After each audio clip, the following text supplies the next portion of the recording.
Imagine this. The most important speech in American history vanishes. Words spoken once, never written down, never recorded, and those who heard them seem to share an unspoken pact. Silence. Abraham Lincoln is remembered as a man of words.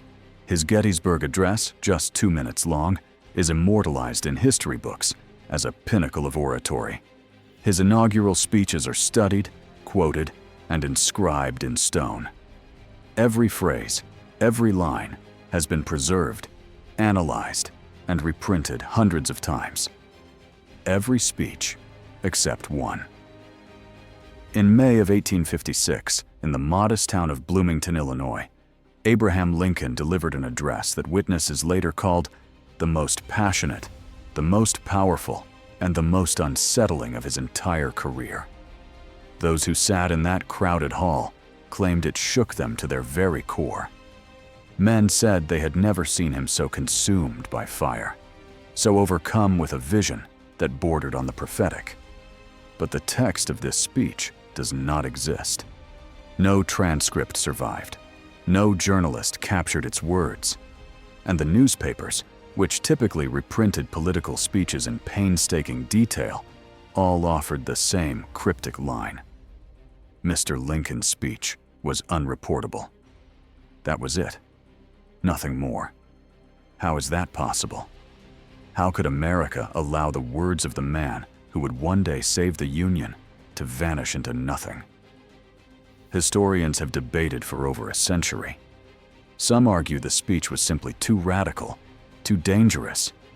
It might have split the country apart years before the Civil War. Others suggest it was prophetic, its words too dark, too accurate, a prediction of the bloodshed to come. And there is another theory, far more unsettling, that the speech did not simply disappear. It was deliberately erased. It was silenced because Lincoln said something no future American citizen was meant to hear.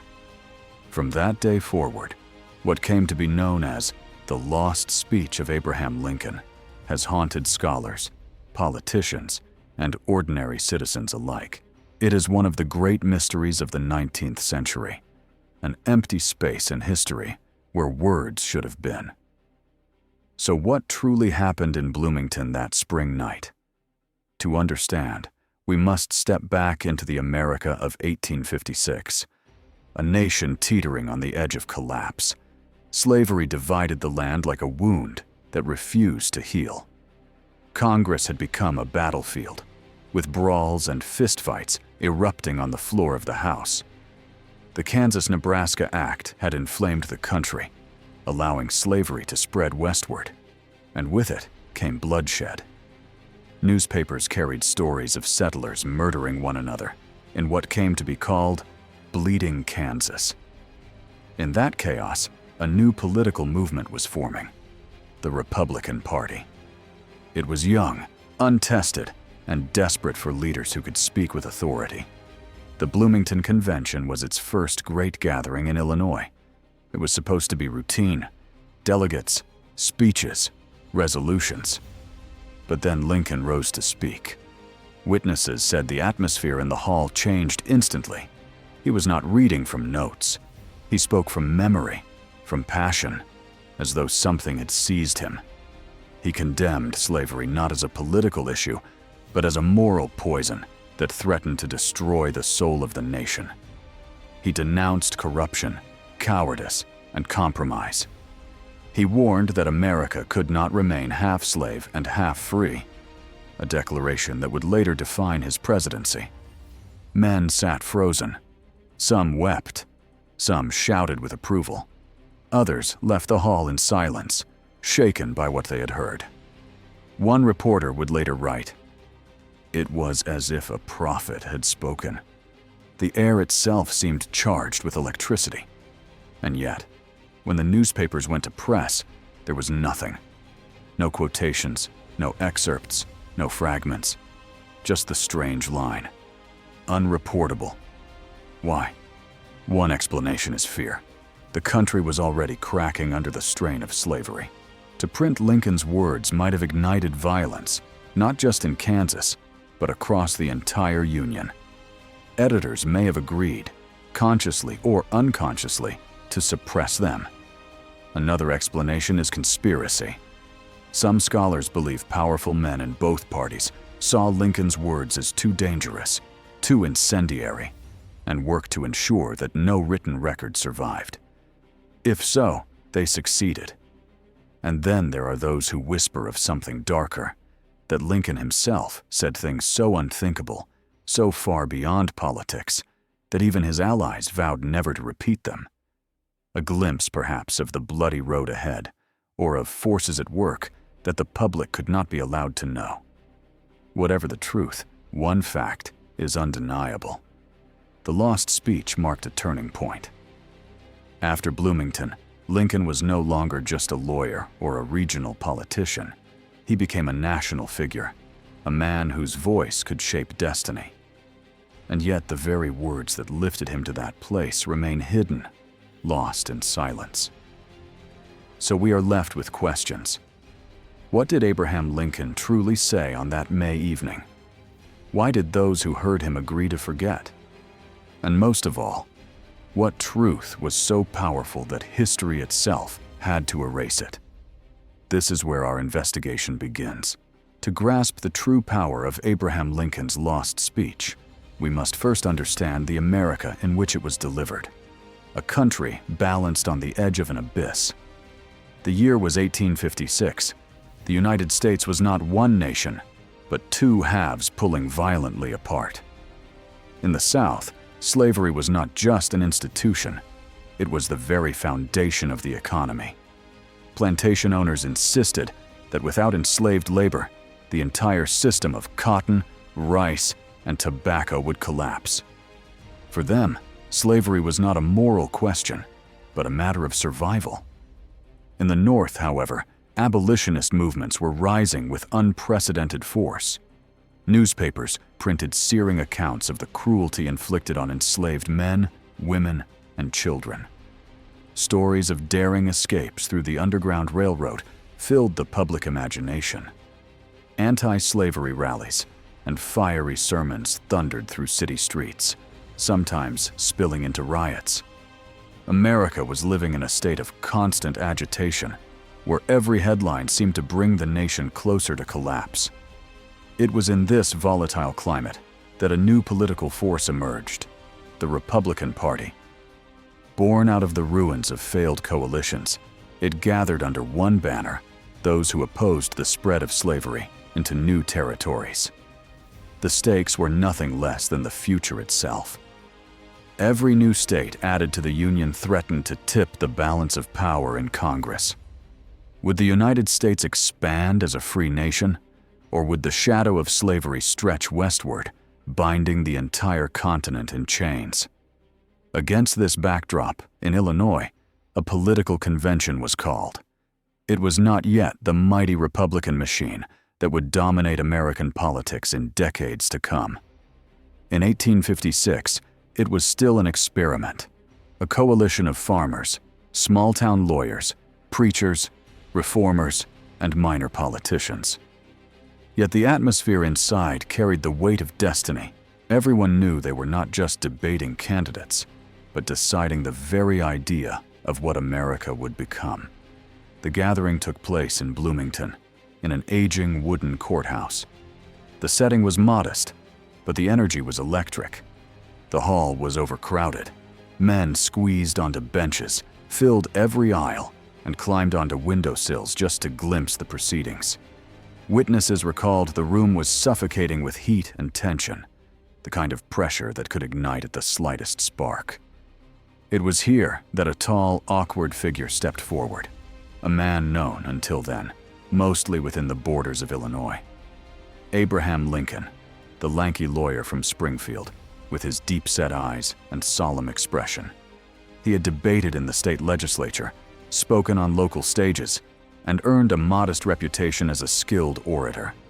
But to most, he was still a regional figure, a politician of limited consequence. No one yet imagined that this moment would alter the course of his life, and perhaps the destiny of the nation. When Lincoln rose to the podium, the restless murmur of the crowd faded into silence. Observers later recalled that something changed in that instant. He did not appear as a provincial attorney, nor as a cautious party delegate. He looked, they said, like a man compelled by fate itself, a man about to give voice to the fears and hopes everyone felt, but few dared to speak aloud. What began as a routine political address quickly transformed into something else entirely. Eyewitnesses spoke of his voice deepening, of his words gaining rhythm and fire, as though the speech were less an argument than a revelation. He attacked slavery not as a political inconvenience, but as a moral cancer that threatened to poison the entire republic. He spoke of freedom not as a slogan, but as the true soul of America, imperiled by compromise and cowardice. Men in the audience later confessed that they sat transfixed, trembling, unable to look away. Some wept openly, others shouted in affirmation. Still others walked out, unable to endure the intensity. It was not just a speech, it was an event, a moment that seared itself into memory. And yet, when the night ended, no words remained. Not a single transcript was made. Not one reporter copied the lines into his notebook.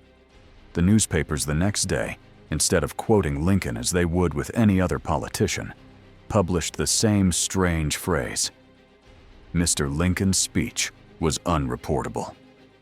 Unreportable. A word that has haunted historians ever since. Did it mean that the speech was so powerful no shorthand could capture it? Did it mean the content was too dangerous to print? Or did it mean something more deliberate, that a decision had been made by those in attendance to let the words vanish into silence? Whatever the reason, history records that on that night, Abraham Lincoln crossed a threshold. He was no longer simply a lawyer or a state politician. He became, in the eyes of those present, something larger, a figure whose voice could define the age. And yet the very words that elevated him remain hidden, lost in the shadows of memory. And so the mystery begins. The lost speech of Abraham Lincoln was not just a moment of forgotten rhetoric. It was a turning point at the edge of a divided America. A speech too powerful to be written down. A speech that, even now, we are left only to imagine. There are speeches that pass politely, listened to out of courtesy.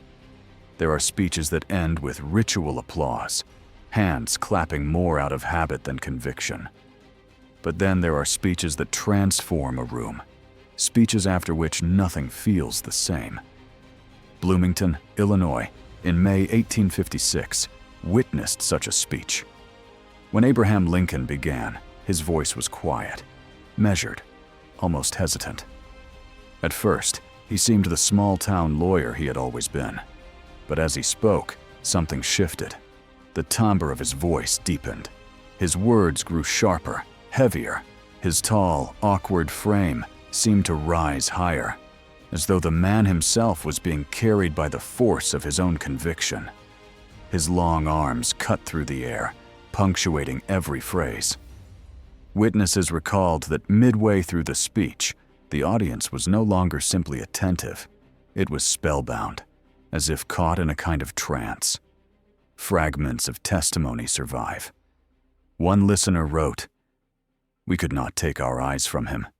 It was as if Lincoln's words burned into us. He spoke as though he saw the future, and that future was terrifying." Another said, "Men cried. Hardened veterans, men who had faced musket fire, wept openly. We applauded until our hands were numb." Some described the sensation not in political terms, but almost in spiritual ones.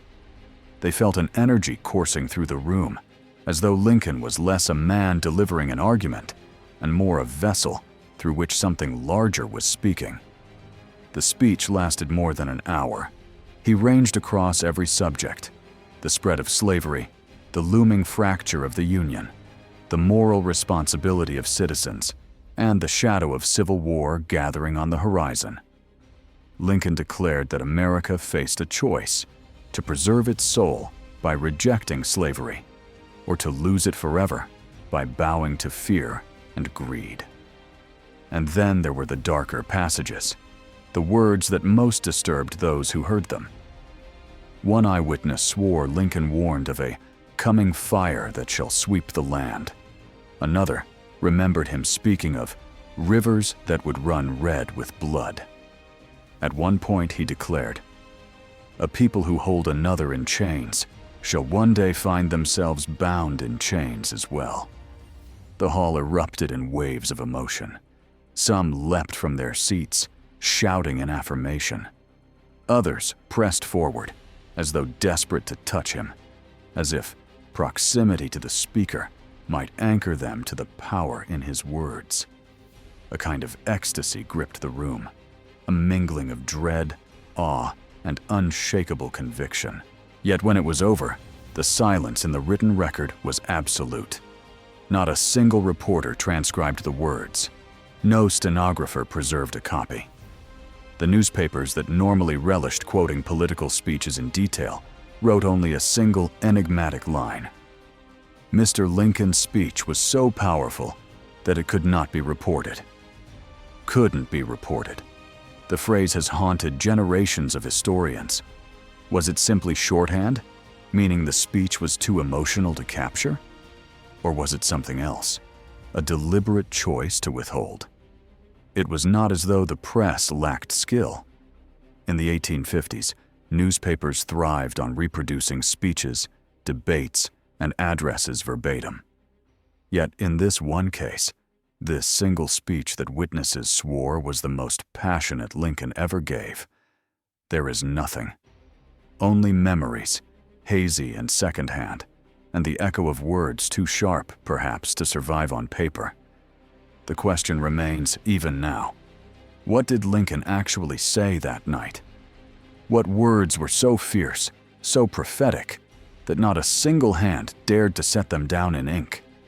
Was it fear of controversy, a pact of silence, or a recognition that the nation, already trembling on the brink, could not bear to see those words in print? Whatever the truth, one fact is certain. Those who left the courthouse in Bloomington that night carried with them the weight of something unforgettable. They swore that they had seen a man transformed, a prophet of a storm still to come.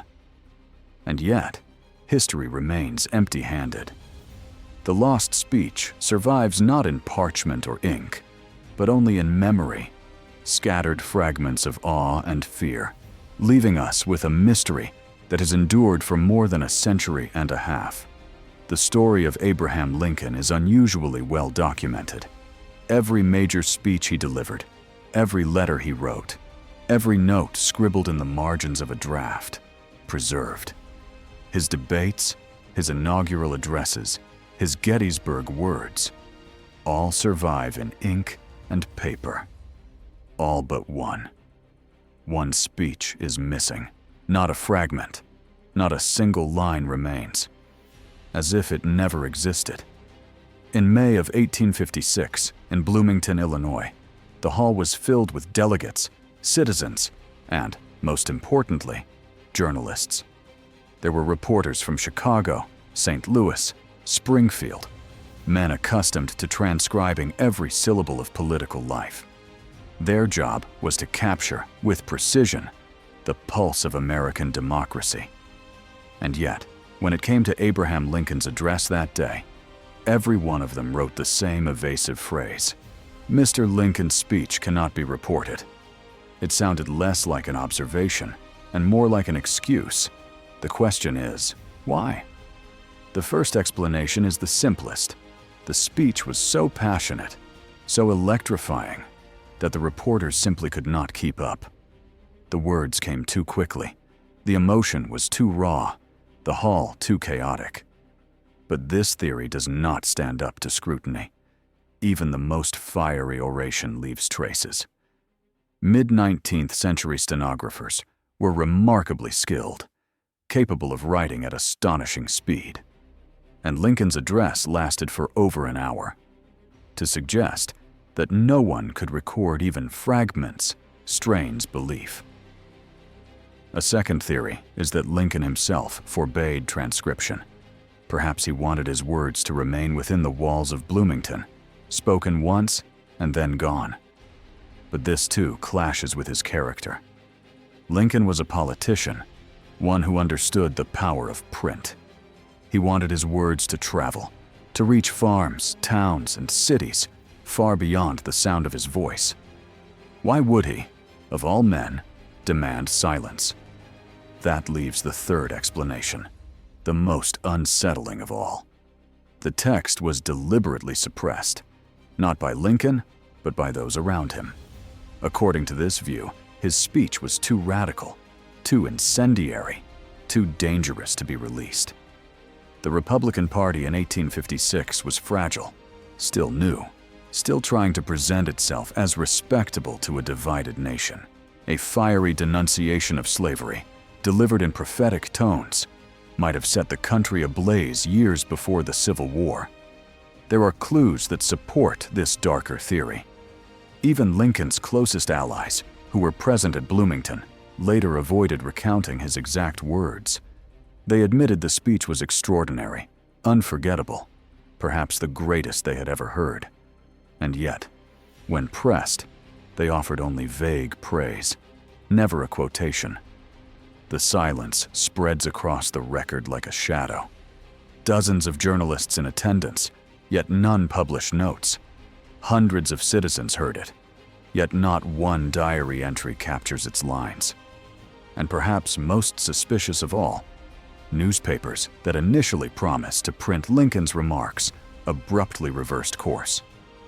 By early June of 1856, editorials that hinted at forthcoming transcripts were replaced by bland summaries of the convention, stripped of Lincoln's fire.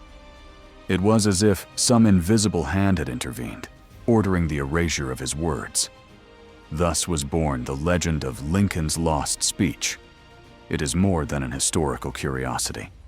It is a hole in the American record, a silence where there should be sound, a void where there should be ink. It leaves us with haunting questions. What did Lincoln say that day in Bloomington? Did he predict the coming war with a clarity that frightened even his allies? Did he condemn slavery in terms so absolute that they threatened to splinter his still fragile party? Or did he speak of something more dangerous still? Truths about America that its leaders were not yet ready to confront. Nearly 2 centuries later, no definitive answer exists. The transcripts remain missing, the notes destroyed or never written, the echoes fading. What survives are only testimonies of awe, fragments of memory, and the persistent, troubling silence that follows whenever truth is too dangerous to speak aloud. The lost speech remains a ghost in American history, a moment that shook its witnesses to the core, and yet has been denied to every generation since. When words vanish, whispers take their place, and sometimes whispers carry more power than any written record. After the Bloomington Convention, stories of Lincoln's speech spread across Illinois and into neighboring states. But they were not consistent. Each account described something different, and each version seemed too bold, too dangerous, too radical to ever appear in a newspaper of the mid-19th century. The first version was political and uncompromisingly radical. According to this account, Lincoln declared openly that slavery was not merely a mistake, not merely a social ill to be reformed gradually, but a crime against the very foundation of the American Republic. A nation born in the name of liberty, he argued, had no right to exist, while millions remained in chains. For 1856, such a statement was not simply controversial, it was incendiary. It would have sounded like a declaration of war against the South and against half the United States Congress. The second version was prophetic. Witnesses later swore that Lincoln described a coming storm, a bloody war that would consume the continent. He spoke of a river that will run red with water and blood, of a fire that will sweep through the Republic. Some listeners insisted these were metaphors, powerful rhetoric meant to stir emotion. Others whispered that Lincoln had glimpsed the future itself, the coming Civil War, years before its first shots were fired. A third version was intimate, even mystical. According to certain rumors, Lincoln referred to his own destiny. He was said to have proclaimed, "I know how my path will end, but I am prepared to walk it for the sake of this country's future." No one dared write those words down. But years later, after his assassination in 1865, the phrase resurfaced, woven into the mythology of a leader who seemed to carry the shadow of fate with him. And then came the strangest version of all. In hushed voices, some claimed that Lincoln spoke of a dark brotherhood, hidden forces pulling the strings of politics behind closed doors. He warned, they said, that unless America cleansed itself, it would become a victim of these invisible powers. Historians dismiss this as pure invention, a later conspiracy imposed onto the silence of the record. Yet the idea stuck. The lost speech became a vessel into which every fear and suspicion of the age could be poured. Different as these rumors were, they all shared one element: danger. Lincoln's words, whatever they were, gave no one the safety of neutrality. He drew lines. He forced choices. He made it impossible to sit in silence. And that, perhaps, is precisely why the speech disappeared. But the mystery deepens. Years later, some who had been in the hall admitted something unsettling. They had not forgotten the words. They had chosen not to record them. One delegate recalled being quietly advised by party leaders not to take notes. Another claimed that the press had been urged to remain vague for the good of the cause.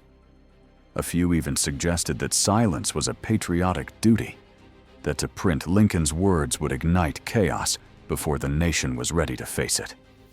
Thus, the silence wasn't accidental.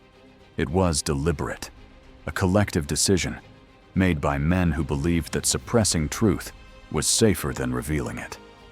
And it is within this silence, between official history and the fragmented memories of eyewitnesses, that the greatest intrigue resides. What exactly did Abraham Lincoln say that was so powerful, so dangerous, that even his closest allies preferred to erase it rather than preserve it? The lost speech remains suspended in that gap, between the echoes of what was heard and the shadows of what was deliberately forgotten. Sometimes truth slips away from the newspapers, but lingers in the minds of people.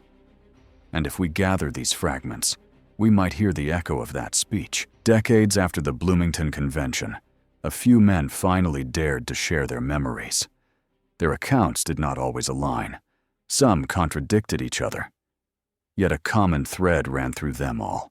Each spoke of a strange power that seemed to radiate from Abraham Lincoln that night. In the 1870s, Charles Ray, a former delegate at the convention, wrote in his diary, "Never before or since have I witnessed anything like it." Lincoln spoke as though he already knew the future. His voice trembled as he spoke of division, of war. He said that unless slavery was destroyed, God himself would destroy us. These were not mere words. They were prophecy. Another witness, journalist John Moore, described the same night in a private letter. "That evening, we thought we saw fire in his eyes. He spoke of blood that would wash away the sins of America. He said those who profited from slavery would one day pay with their own children." The most unsettling recollection comes from William Harding, a minor activist whose notes were not discovered until the 1920s. In his journal he wrote, "Lincoln said his words must not be written down. He said they would be understood too soon, and the nation would tear itself apart before it was ready. He asked us to remain silent, and we obeyed." These testimonies present a paradox. On the one hand, Lincoln himself may have asked that no record be kept. On the other, his words sound uncannily like predictions of his own fate and of the war that would engulf the nation. Was it caution, or was it prophecy? But the fragments hold yet another element, mentioned again and again. Witnesses recalled that Lincoln's words were not only about slavery, they hinted at something larger, something hidden. He spoke, they said, of forces beneath the surface, of unseen powers that manipulated the country, of dangers not obvious to the eye, but rotting America from within. One delegate later confessed, "We felt that we were not the only ones in that hall. It was as if something invisible was listening with us. Perhaps it was only metaphor, the sense of a man channeling the spirit of history itself. But in the context of America in the mid-19th century, those words acquire a chilling weight. Within a few short years, the nation did indeed fall into fire and blood, and Lincoln himself would become its greatest victim. Thus, in the memories of those who were there, the lost speech ceased to be a speech at all. It became a myth, a moment suspended between history and legend, an event impossible to confirm, yet equally impossible to dismiss. And if we believe these fragments, if we grant them even a shadow of truth, then one conclusion emerges. Lincoln saw what was coming. He looked into the future, and, in Bloomington, he tried to warn America of the fate that awaited it. History, they say, is written by the victors. But sometimes history is erased, not by those who triumph, but by those who fear they are about to lose. When researchers try to understand why the text of Lincoln's lost speech never survived, nearly all arrive at the same unsettling thought. The silence was no accident. It was deliberate. It was organized. The Republican Party in 1856 was still in its infancy. To many delegates at the Bloomington Convention, Abraham Lincoln was a rising star, charismatic, sharp, and capable of stirring the hearts of ordinary people. But to others, he was also a threat. His fiery words about a looming war and about the cleansing of the nation through blood risked alienating moderates.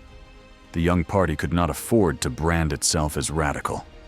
Its leaders needed compromise, coalition, and cautious optimism, not visions of catastrophe. Some accounts suggest that immediately after the speech, party officials approached the reporters in attendance. They were told, in plain terms, not to write down the address and not to publish direct quotations. In return, they were promised access to exclusive stories, political favors, and privileged information in the years ahead. Most journalists, dependent on their connections and wary of losing influence, complied. Thus, the silence was secured. But there is a darker version of events. Some historians believe that Lincoln did more than denounce slavery. According to this view, his words reached into dangerous territory, subjects that few dared to touch in public during the mid-19th century. He may have spoken of the financial power of bankers, of the hidden influence of secret societies, and even of corruption within his own party. If true, such statements would have threatened not only Lincoln's personal career, but also the fragile architecture of power upon which the Republican Party hoped to build its future. Hints of this surface in unexpected places. Years later, archival fragments suggested that among the Bloomington delegates were members of Masonic lodges. Rumors circulated that Lincoln had dared to mention dark circles or hidden brotherhoods that kept nations in chains. In the political climate of the 1850s, such remarks would have been tantamount to suicide. Few men could have survived such candor in public, least of all a provincial lawyer still trying to establish himself on the national stage. So perhaps the silence was not simply strategic, it was protective. By erasing the speech, the party shielded Lincoln from his own intensity and itself from division. The lost speech disappeared not because it was forgotten, but because it was too dangerous to remember. And yet the mystery deepens. If it was only politics, why did witnesses decades later describe the moment in almost mystical terms? Why did they write of a strange energy in the room, of prophecy, of fire in Lincoln's eyes? Why did they recall not just a political address, but an experience that seemed larger than life? One cannot ignore the haunting detail repeated across testimonies, the sense that Lincoln's words carried more than political argument. They carried the weight of destiny. He spoke of slavery, yes, but also of something beyond slavery. He spoke of unseen chains, of hidden masters, of storms yet to come. And so the question lingers. Was the lost speech erased merely to protect a fragile party from scandal? Or was it buried because it contained truths too dangerous for America to face in 1856? Sometimes silence is louder than any speech. Sometimes it is precisely what we do not hear that shapes the future. After the Bloomington Convention, Abraham Lincoln quickly emerged as one of the central figures of the new Republican Party. His name began to circulate far beyond the borders of Illinois. Yet the strangest thing of all was that almost no one spoke openly about the very speech that had electrified the hall. It was as if there had been a collective effort not only to erase it from the newspapers, but to erase it even from memory. Politically, this silence brought Lincoln an unexpected advantage. Unlike the radicals, he carried no compromising quotations that could be used against him in print. His words lived only in the hearts of those who had been present, but not on the pages of the public record. That absence made him useful, charismatic, yet officially moderate. His reputation was that of a reasonable man, untainted by dangerous rhetoric. But there were other consequences. Those who had heard the speech never forgot it. For many of them, Bloomington became a kind of initiation, a moment of revelation. Years later, they still recalled the power of that night, and they followed Lincoln with unshakable loyalty. One delegate later wrote, "After Bloomington, I knew this man would lead us through the storm." We all knew it. And yet, the reverse was also true. Those who understood the full force of his words saw in Lincoln a threat. When he became president, his enemies often resurrected the ghost of Bloomington, accusing him of being always too radical, a man who had long spoken of war and blood. Thus, the vanished speech became a shadow, haunting him for the rest of his life. A speech that no one could quote, yet everyone remembered. There is also a symbolic dimension. Some historians argue that if the speech had been published in 1856, the nation might have been plunged into crisis immediately. The Civil War, they suggest, could have begun 5 years earlier. The fragile balance between North and South might have shattered long before Lincoln ever reached the White House. The fate of America itself might have taken a different path. Silence postponed the catastrophe, but it did not prevent it. The lost speech became an unheard warning, and when war finally came, many recalled that night. Lincoln told us then. He told us what was coming. History has strange laws. Sometimes the most important words remain in the shadows. Sometimes the absence of a text is more powerful than its presence. The Bloomington Address became precisely such an event, a paradox, a void that continues to draw speculation, reverence, and fear.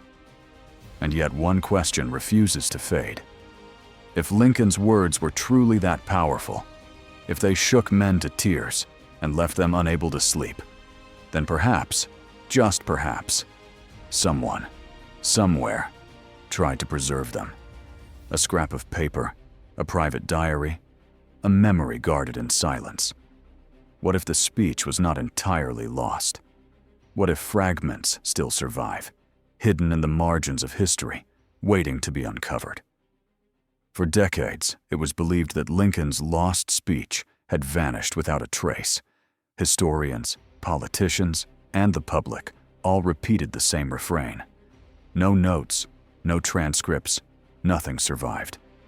And yet, as the years passed, fragments began to surface, scattered hints buried in archives, private diaries, and half-forgotten recollections of those who had been present in Bloomington that night. They were incomplete, inconsistent, sometimes dismissed as forgeries. But taken together, they form a ghostly echo of the words that once shook a room to its core.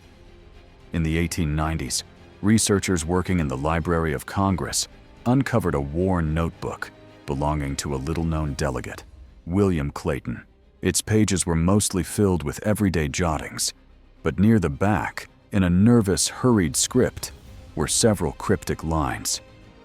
He said the Republic will be redeemed by fire. That slavery will fall, but with it will fall those who permitted its existence. Scholars debated whether these words referred to Lincoln's Bloomington address or to another speech. Yet for many, this short entry became the closest thing to a surviving fragment of the lost speech itself. Another clue emerged in the correspondence of Joseph Medill, a journalist who had been in the room that day. Medill was one of the reporters who, in print, offered the enigmatic explanation. Mr. Lincoln's speech cannot be rendered on paper. But decades later, in a private letter to a colleague, he confessed something very different. I still hear his words. He said that God will demand full payment from this nation. That blood will flow, and we will not be able to stop it. It was as if Medill carried a burden all his life, unwilling to record the speech publicly, but unable to forget it privately. In the early 20th century, another curious scrap surfaced in the archives of the Bryant family. A short note, unsigned but attributed to a relative who had attended the convention, claimed, "Lincoln asked us not to write it down. But I remember he spoke of a brotherhood standing above the law and that it was leading the nation into the abyss." To many scholars, this looked like a forgery, a sensational artifact created after Lincoln's death to stir interest. And yet the phrasing matched the darker rumors about the Bloomington speech, that Lincoln had alluded not only to slavery, but to hidden forces pulling the strings of American politics. No single testimony provides a complete picture. Each is fragmentary, ambiguous, and clouded by the decades that separated the memory from the event. But together, they begin to sketch an image, a speech that was at once a political manifesto, a prophetic warning, and a deeply personal confession. What is most striking, however, is the unifying theme that runs through every surviving trace, the theme of reckoning. Whether the fragments speak of divine judgment, national punishment, or the collapse of corrupt systems, they all point in the same direction. Lincoln, it seems, declared that the United States would be forced to pay for its sins, and that the price would be blood. To modern readers, these words sound almost too precise, too eerily aligned with the Civil War that would erupt just 5 years later. But for those in the 1850s, such language would have been incendiary, enough to brand Lincoln as a dangerous radical and to fracture a fragile political coalition. And so the question lingers. If these fragments are authentic, why were they not published even decades later, when the war was long past and Lincoln had become a martyr? Why did so many witnesses continue to guard their silence? Was it loyalty to Lincoln's own request? Fear of reopening old wounds? Or something darker? A deliberate effort by political elites to bury the parts of his message that went beyond slavery, touching upon secret powers and uncomfortable truths. The mystery of the lost speech is not only about what was said, it is about why, even after the blood of war had washed over the nation, America still was not ready to face those words. More than a century and a half later, Abraham Lincoln's lost speech remains one of the greatest enigmas in American history. For some historians, it was simply the fiery address of a young politician. erased for the sake of political compromise, forgotten so that the Republican Party could survive its fragile beginnings. For others, it was something far more disturbing, a warning, perhaps even a prophecy of the cataclysm to come. Words so terrifying that they could not be preserved in memory, let alone in print. Whatever the truth, the silence surrounding it became part of the myth. Lincoln entered history as one of the greatest orators the United States ever produced. His Gettysburg Address, a mere 2 minutes long, is immortalized in textbooks. His inaugural speeches are quoted to this day. And yet, it is the one speech that was never written down, never recorded, that gives him an aura almost supernatural.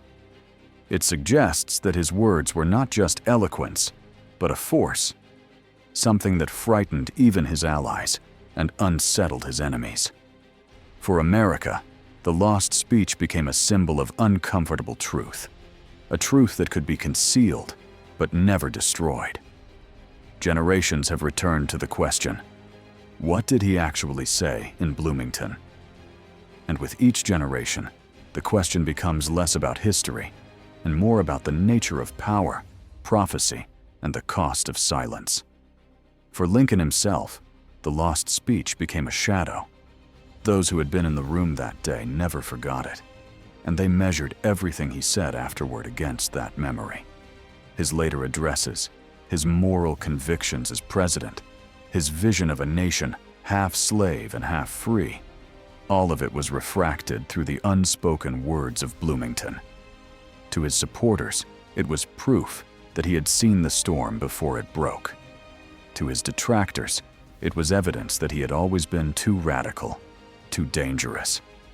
And then came Ford's Theater, 1865. Lincoln's assassination gave the lost speech a darker resonance. Many could not help but believe that he had foretold not only the Civil War, but also his own death. The fragments, those haunting references to fire, to blood, to chains, seemed to align too perfectly with his fate. The silence, once political, now carried the weight of destiny.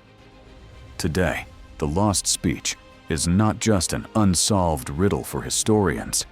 It is a reminder of the extraordinary power of words. A reminder that sometimes one speech can change the course of a nation, or force a nation into silence. Perhaps this is its true legacy. Not the vanished text itself, but the silence it left behind. A silence that demands interpretation. A silence that still compels us to listen, to search, to wonder. Because in that silence, we continue to hear an echo. The echo of a tall, gaunt lawyer from Illinois, standing before a restless crowd in a wooden courthouse, speaking words that shook them to the core. Words that history could not capture. Words that still haunt America.